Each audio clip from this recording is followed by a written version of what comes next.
tal amigos? Soy Ana Sánchez, soy terapeuta y en este video vamos a tratar un tema que me mandan también por correo electrónico a algunos de ustedes y es, ¿esta persona será lo suficientemente narcisista? Porque también a veces puede llegar a tener empatía o momentos de sensibilidad. Es que es cierto, es complicado porque el asunto no es tan binario como que la gente cabe solo en dos categorías. Una es la de los empáticos y otra es la de los narcisistas. Entiendo que para fines didácticos, para ayudar a las víctimas de personas que son muy egoístas, que forman relaciones muy abusivas o muy tóxicas, pues normalmente usamos este lenguaje, el narcisista y las personas empáticas. Aunque nos ayudan los términos empático y narcisista para entender ciertos conceptos, creo que también puede tener el problema de dividir a las personas solamente en estas dos categorías, empáticos y narcisistas. La realidad es que la empatía no es una cuestión de blanco-negro o de todo o nada. De hecho, se compone de un montón de habilidades distintas, habilidades cognitivas, habilidades emocionales complejas. Y por esa razón, no siempre una persona con mucha habilidad empática puede tener al 100% conectada la empatía y puede reaccionar con cierto egoísmo. Y hay ciertos momentos que alguien muy egoísta puede llegar a entender la perspectiva de alguien más cuando está calmado, cuando está relajado, cuando puede, cuando no está comprometido en eso.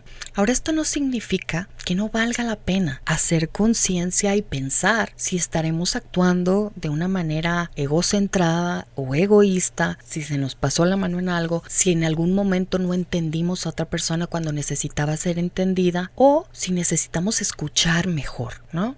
A cada quien nos viene bien trabajar en aquellos aspectos en donde estamos actuando desde una perspectiva egocentrada o con mucho egoísmo o con mucha impulsividad por distintas cosas. No quiere decir que si te consideras empático pues no tengas que tomar en consideración que hay veces por muchas razones que pues tal vez sí, simplemente no entendiste al otro, no escuchaste de la manera que podrías haber escuchado y quizá tu perspectiva fue más egocentrada y que a lo mejor las palabras que dijiste, las cosas que hiciste no eran exactamente lo más prudente en ese momento. Eso no te vuelve narcisista. A lo que le llamamos narcisismo, por lo menos en este canal, implica que hay, en primer lugar, un ego muy grande, lo cual implica hay una distorsión en la manera como la persona se ve a sí misma, que es muy marcada y es mucho más allá de lo que el común de las personas se idealiza a sí mismo, ¿no? El narcisista piensa de sí mismo de una forma muy positiva, muy grandiosa, cree que merece demasiado, que los demás lo envidian por muchas cosas, se cree más inteligente de lo que los demás ven que es, no sabe medir sus defectos y cualidades objetivamente, ni siquiera como lo hacemos el promedio de personas, y esto hace que haya una idealización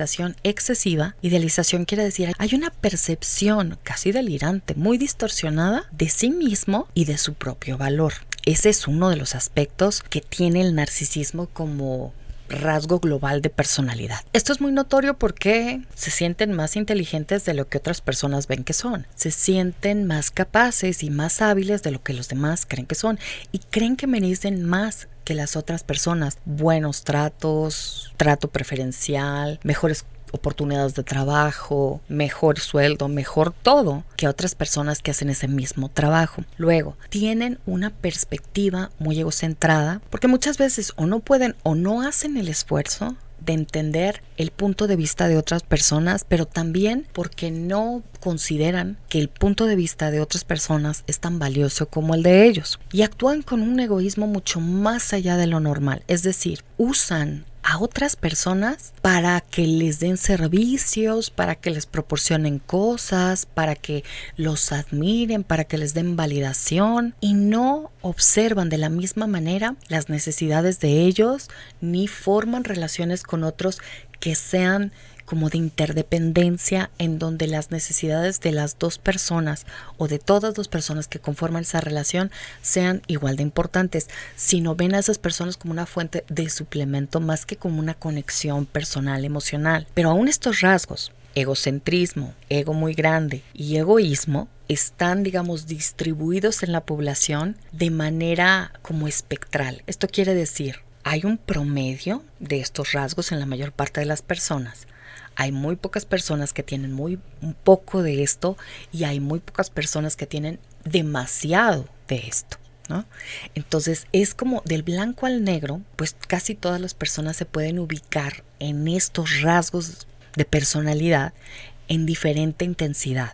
El problema es cuando estos rasgos son mucho más allá del promedio, muy marcados y que los presentan en casi todos los contextos de su vida, en casi todos los tipos de relaciones y está afectando mucho principalmente a otras personas. Muchos diagnósticos clínicos son más fáciles de hacer. Por ejemplo, depresión. Cuando una persona está sufriendo por lo que le pasa, entonces es más fácil que busque ayuda y reciba un diagnóstico. Muchos de los rasgos de personalidad, egoísmo, egocentrismo, exagerada imagen grandiosa de él mismo, pues no son cosas que hagan tanto sufrir a la persona narcisista como a otras personas. Entonces también es más frecuente que no reciban un diagnóstico, sobre todo cuando esto no les está causando problemas que ellos vean como un problema. Y hay otro aspecto que también está muy marcado en las personas que son muy narcisistas, que hace muy difícil el cambio, a diferencia de otro tipo de problemas que puede haber o en el estado de ánimo o en la personalidad de alguien. Y hay una enorme dificultad para la concientización, es decir, para verse a sí mismos profundamente y para entender qué les provoca ciertos estados emocionales, cómo se relaciona su manera de pensar, sus expectativas y su conducta con las emociones que están experimentando, pero también cómo se relaciona esto con las relaciones que tienen con los demás, es decir, qué efecto tiene la forma como tratan a alguien en la forma como ese alguien los trata a ellos.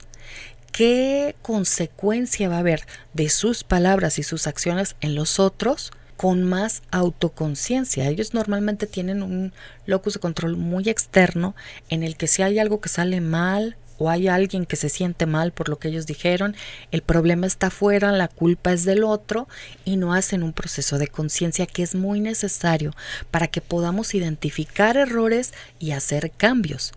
Entonces, cuando no hay este nivel de introspección y de conciencia, es muy complicado poder detectar que hay una necesidad de cambio. Es un problema que básicamente afecta a las relaciones con otras personas. El desarrollar la capacidad para tener relaciones interpersonales felices, sanas, de cordialidad, de interdependencia o de amor, implica que pueda haber una manera de pensar que pueda conectar con otras personas y que pueda considerar sus necesidades, que pueda ver que todos estamos interconectados, que lo que tú haces tiene un efecto en las otras personas y lo que esa persona hace tiene un efecto también en ti.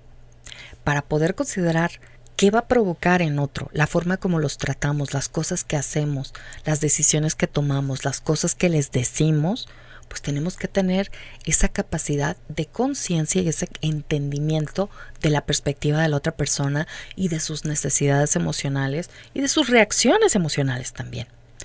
Pero esto requiere que en el cerebro y el desarrollo del sistema nervioso hayan salido muchas cosas bien, es decir, que si los sitios cerebrales que se encargan del procesamiento de la información emocional, de tus propias emociones, del entendimiento del lenguaje no verbal, del entendimiento de la perspectiva de otras personas funcionen muy bien.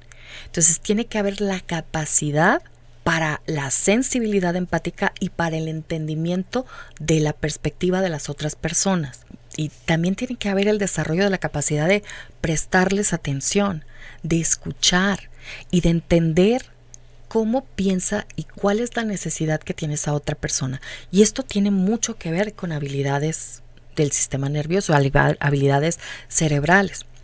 También es importante poder medir consecuencias, ¿no? Ver los efectos que a corto y largo plazo pueden tener las cosas, las acciones, las palabras en otras personas. Y tener también la capacidad de entender tus propios sentimientos, pues ayuda mucho a poder entender los sentimientos de otras personas. Tiene que haber muchas cosas que salgan bien en el cerebro de alguien para que pueda tener una muy buena capacidad de empatía. Pero también hay otro factor. Tenemos que tener como objetivo, como un valor, el poder comprender al otro, el poder ver las cosas desde su perspectiva. apreciar lo que le pasa a las otras personas también. O sea, hay cosas a nivel del cerebro que son importantes para poder entender eso, pero hay cosas que son difíciles de entender cuando estamos ante una persona que es muy distinta a nosotros, que tiene prioridades muy diferentes. Pues a lo mejor ese entendimiento no es tan rápido y tan automático. Tenemos que hacer el intento de escuchar, y para eso tenemos que darle un valor a esa habilidad. Entonces también es una decisión. Hay cosas que son de hardware, cosas que son de cómo el cerebro está conectado, y también hay un proceso de toma de decisión de que esto es importante, que los demás también merecen escucha y respeto, y que los derechos de los demás son tan importantes, por lo menos como los de cualquier otra persona, incluidos en eso nosotros. Entonces, el formar relaciones sanas depende que tengas como valor la compasión, el amor, el respeto, el perdón, la flexibilidad para ver los puntos de vista de otras personas como tan válidos como los tuyos. Lo de relacionarte sanamente en relaciones de amor con otras personas es un punto complicado, ¿no? Y tiene no nada más la persona que tener mucha habilidad de empatía, también tiene que tener práctica, valores, introspección, entendimiento para poder formar esos lazos. Es una práctica el amor. Pero ciertamente hay personas que tienen más facilidad que otras para el proceso de empatía porque se nace con eso. Hay cosas que son también temperamentales. La capacidad de sentir los sentimientos de otras personas, de darte cuenta de pequeños cambios en su lenguaje no verbal, en su cara, en su expresión, en su postura, en el tono de la voz, y eso qué es lo que significa, qué es lo que puede estar sintiendo la otra persona. Sí es una habilidad que hay personas que la tienen más disminuida y personas que la tienen pues muy buena, así como la habilidad para matemáticas, para el baile, para el arte. Bueno, la habilidad de empatía sí es cierto que también hay personas que la tienen en promedio, otras personas la tienen muy limitada y otras personas la tienen muy buena. Pero el doctor Simon Baron-Cohen divide la empatía en 6 distintos niveles.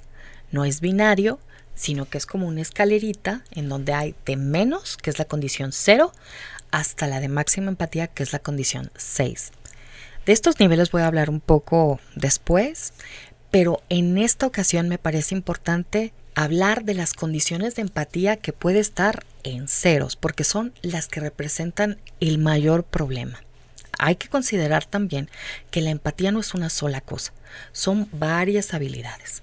Se dividen en 4, básicamente. Casi todos los investigadores la dividen en estas 4. 1, empatía emocional, que es la capacidad de sentir en ti mismo y en tu propio cuerpo una experiencia emocional muy parecida a la que está sintiendo la otra persona.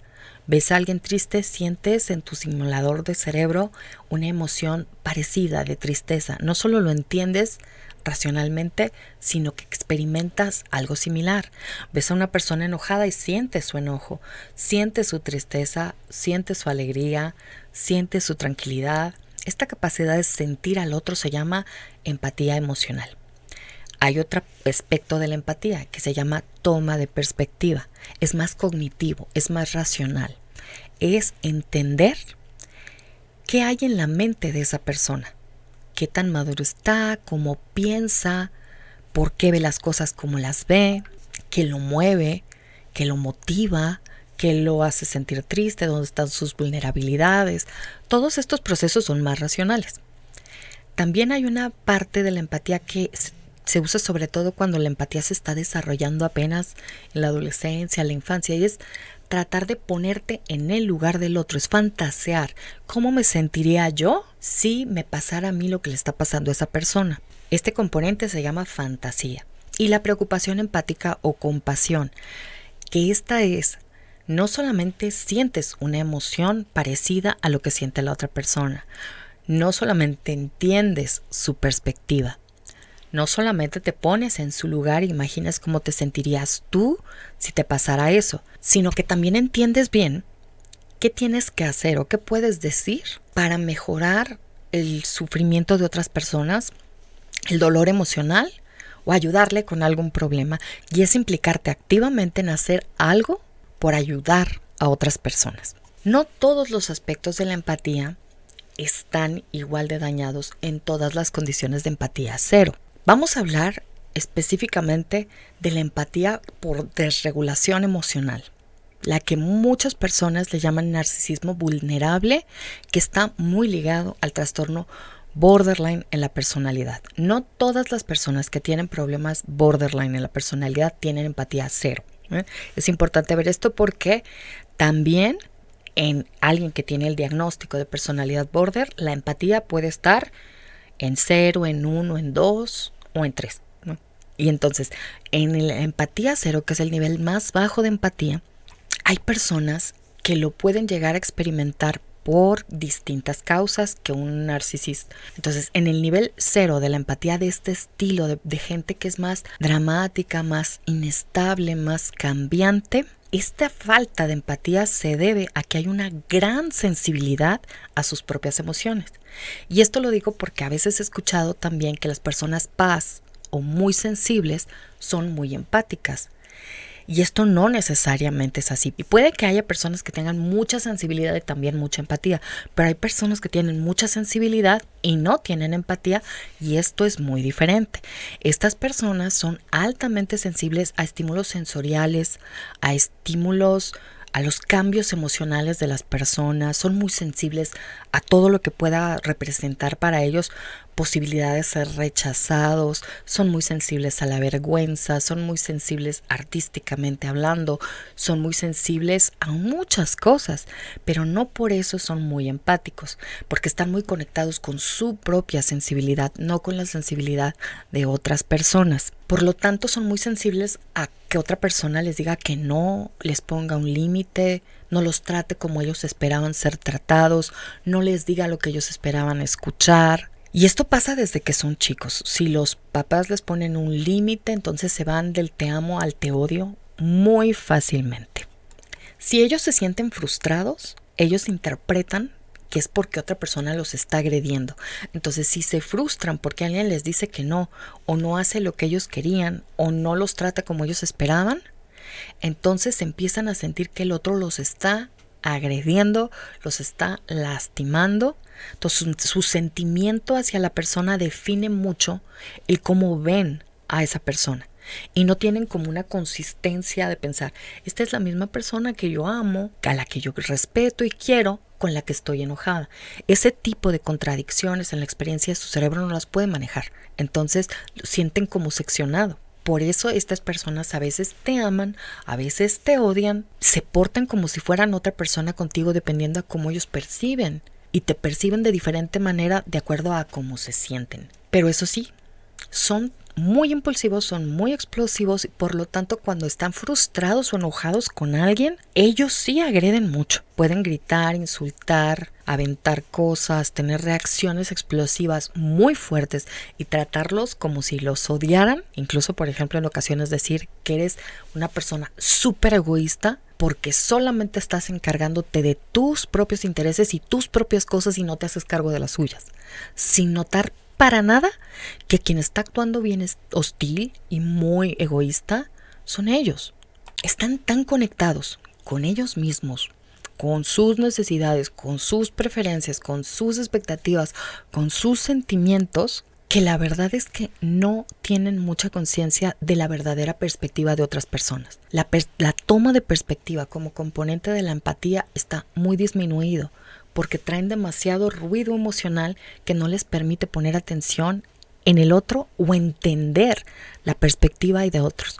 Entonces muchas veces lo que hacen es acusarte de cosas, pues por ejemplo, se sienten ofendidos ellos porque interpretan como una ofensa lo que hayas dicho o hecho y asumen que tú tenías la intención de agredir, de ofender, de abandonar, de utilizarlos, de ponerles el cuerno, de lo que sea. Ellos interpretan que en tu mente hay lo que ellos interpretan que hay, lo que ellos dicen que hay. Y muchas veces interpretan mal las señales. Son muy sensibles, pero el proceso de interpretación de lo que ven es muy exagerado hacia lo negativo. Entonces muchas veces pues te cuelgan intenciones que tú jamás habías tenido. De agredir, de insultar, de abandonar, de usarlos, de muchas cosas. Y actúan contigo con una agresión muy fuerte ante cosas que a ti te van a parecer imposibles de entender, porque no sabes a qué se debe ese cambio y esa reacción tan fuerte que va del negro al blanco, que va del bueno al malo, que va del te amo al te odio, de manera tan marcada y tan constante. Ellos pueden ser personas que agreden con mucha dureza, que te dicen cosas que te hieren mucho cuando están muy enojados contigo. Y así como te pueden gritar e insultar, se van a sentir como muy sorprendidos de tu reacción emocional ante eso. Ellos tienden mucho también a juzgar a otras personas como que esa gente es muy egoísta, o los tratan muy mal, o les tienen muy malas ideas, o están prejuiciados en contra de ellos, o la gente no es buena con ellos, a pesar de cómo ellos están tratando a las personas. Muchos borderline también tienen problema para interpretar las caras de las personas cuando son neutras. Por ejemplo, ellos necesitan mucha validación todo el tiempo de aquellas personas que son importantes para ellos, sobre todo la pareja. Entonces, si estás callado, volteando para algún lado, pensando en la nada, te pueden decir, estás enojado, ya otra vez te enojaste. Entonces, muchas caras neutras las interpretan como rechazo o como enojo hacia ellos, y es muy fácil que con esas señales neutras empiecen a despertarles como mucha ansiedad de ser abandonados o de que la gente esté enojada con ellos. Porque es el egocentrismo tan grande que para ellos todo tiene que ver con ellos. Tienen un pensamiento muy autorreferencial. Esto implica que si tú estás serio es por ellos, pero si tú estás contento tiene que ver con ellos, pero si tú estás enojado tiene que ver con ellos, y todo tiene que ver con ellos. Al mismo tiempo tienen la confianza muy rota y muchas veces son un poquito paranoides, muy suspicaces con los demás y no escuchan. O sea, si ellos ya imaginaron que tú de verdad quisiste ofenderlos, o que tú de verdad les quieres poner el cuerno, o que tú de verdad tienes interés por alguien más, ya no te escuchan. Lo que tú digas ya no tiene valor para ellos. Y la regulación emocional en ellos no funciona bien. Una vez que ya están enojados y ya están desregulados emocionalmente, no hay poder humano que pueda contener la explosión.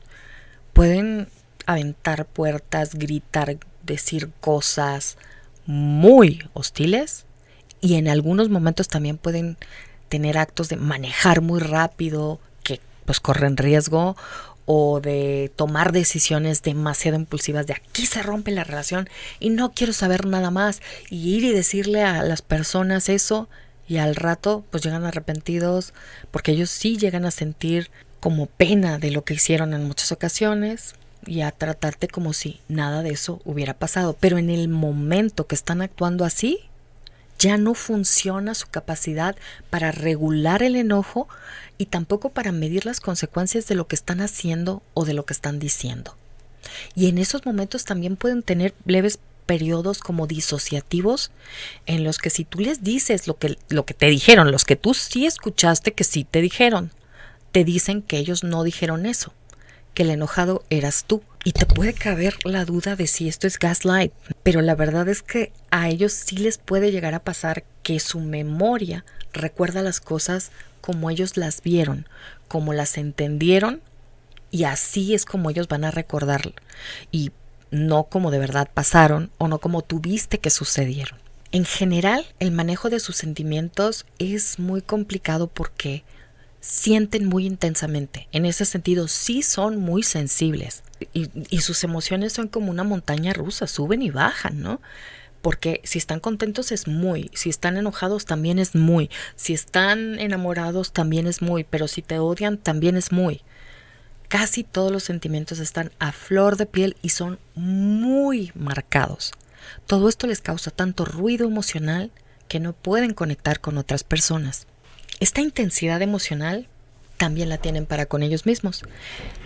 Las personas borderline tienen muchas dificultades para entenderse a ellos mismos y para mantener una imagen estable de identidad, de quién ellos son. Esto es mucho de la razón por la cual dependen tanto de la validación de otras personas.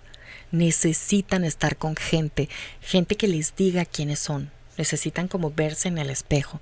Entonces, A veces ellos se sienten como la peor persona del mundo, se ven al espejo y se ven horribles y se sienten lo peor, y al rato se sienten maravillosos y lo mejor que ha pasado por este planeta, y después soy un tonto y después soy súper inteligente. Y esto tiene mucho que ver también con que ellos no pueden tener un sentimiento por ellos, por ejemplo, de estar enojados con ellos o sentir mucha vergüenza, y al mismo tiempo entender que son la misma persona que cuando estaban enojados con ellos, o cuando estaban felices con ellos, o cuando se han sentido orgullosos por ellos. Estas variaciones en los sentimientos son tan intensas que no solamente contaminan la forma como esa persona percibe al mundo y percibe a los demás, sino también la forma como se ve a sí mismo. El estilo de apego de las personas que tienen problemas borderline o de desregulación emocional también está afectado, porque tienen un apego que se llama ambivalente o desorganizado.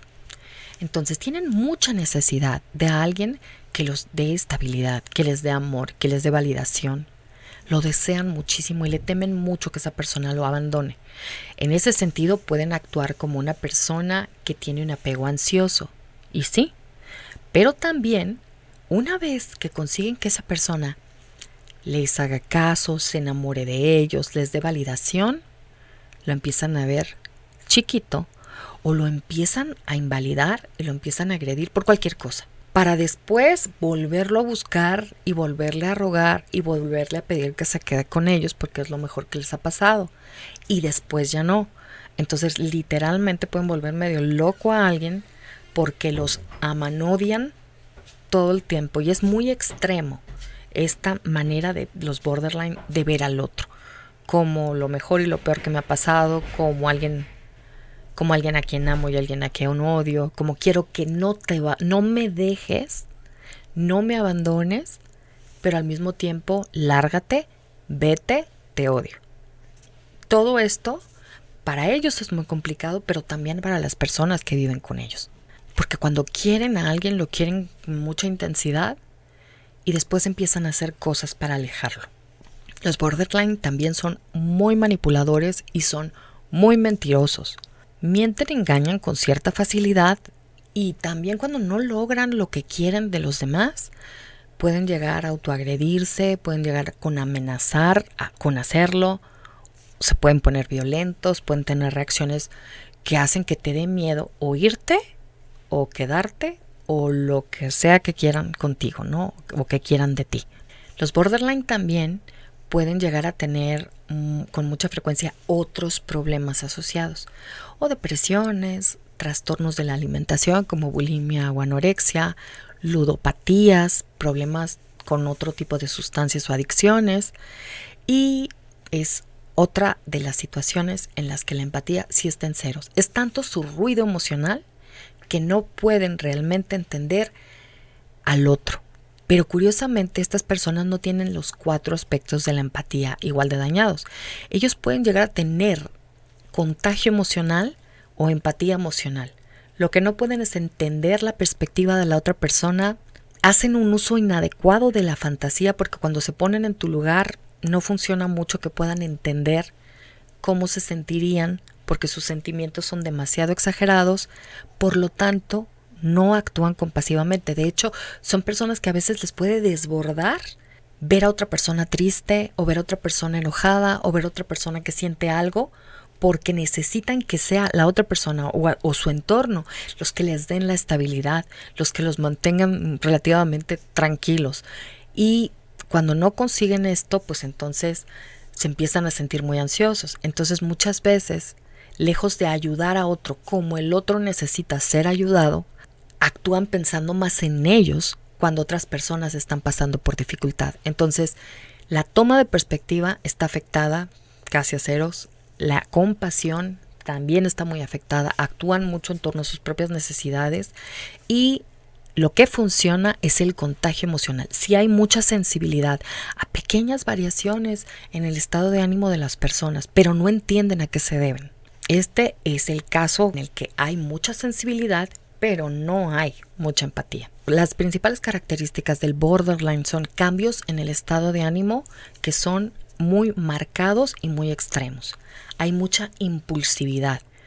O sea, no piensan en las consecuencias y actúan y dicen las cosas simplemente porque así lo sintieron en el momento. Tienen muchas conductas autodestructivas con la comida, con drogas, manejando, apostando y en muchas otras cosas que también pueden tener conductas en donde ellos mismos se lastiman. El pensamiento lo tienen blanco, negro, todo, nada. Y no hay muchos puntos intermedios entre ellos, al juzgar a las personas, al juzgarse a ellos mismos y en las tareas que hacen. Son muy manipuladores, son muy dramáticos, pero son muy seductores. El arte de la seducción se les da bastante bien. Son emocionalmente muy inestables y forman relaciones con otros que también son explosivas y son muy inestables. Con mucha frecuencia se sienten como vacíos por dentro, como con pérdida de sentido, como que no saben ni quiénes son y por eso necesitan constantemente estar con personas, pero a las que también avientan y acercan según como ellos se van sintiendo, y por esta razón también tienen mucha intolerancia a la soledad, porque a veces su pensamiento los tortura y necesitan a otras personas de las que agarrar estabilidad emocional porque a veces no aguantan ni estar con ellos mismos. Pero al mismo tiempo tienen muchísimas dificultades para estar con otras personas, prestarles atención y formar relaciones recíprocas. Para que alguien llegue a este punto de desarrollar un trastorno de la personalidad borderline o muchos rasgos de este tipo de personalidad, hay varios factores que intervienen. Muchos de estos sí son biológicos. Hay una cuestión de sensibilidad distinta en estas personas. Es decir, el temperamento impulsivo, de emociones demasiado intensas y dificultades en los circuitos de la empatía es un factor. Y en muchos casos, como el 50-60%, también puedes encontrar historias de trauma que tuvieron un impacto sobre el neurodesarrollo de estas personas. Entender que esto puede ser resultado de un trauma no quiere decir que quede justificada la conducta que estas personas tienen. Algunas de estas personas, cuando reciben tratamiento, cuando el narcisismo no es extremo, o sea, el egocentrismo, el egoísmo es tan fuerte y hay cierto grado de concientización, o sea, no están en un grado de empatía cero, pueden llegar a pedir ayuda y a tener ciertos cambios.